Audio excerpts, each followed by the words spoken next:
બહેનો માટે feeding gown pure Jaipuri કોટનમાં ફીડિંગ ગાઉન આવી ગયા છે, જેમાં બચ્ચોને ખવડાવવા માટે તકલીફ ના પડે એ માટે 2 મકા ચેન પણ આલેલી છે.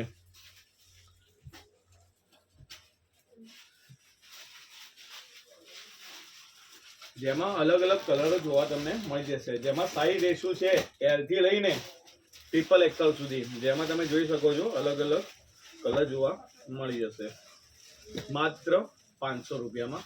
જેમાં સાઈઝ રેશિયો છે L થી લઈને XXL સુધી. ઘેરામાં આવશે ફીડિંગ ગાઉન, જેમાં ડિલિવરી પછી બહેનોને બચ્ચોને ખવડાવવા માટે જે તકલીફો પડે છે એ ના પડે એના માટે ચેન પણ આલેલી છે. 2 બાજુ ચેન આવશે. પ્યોર જયપુરી કોટનમાં, પ્યોર જયપુરી સાટ કોટન માત્ર 500 રૂપિયામાં. તો જે બહેનોને ગમતું હોય શોપ વિઝિટ કરો. Thank you.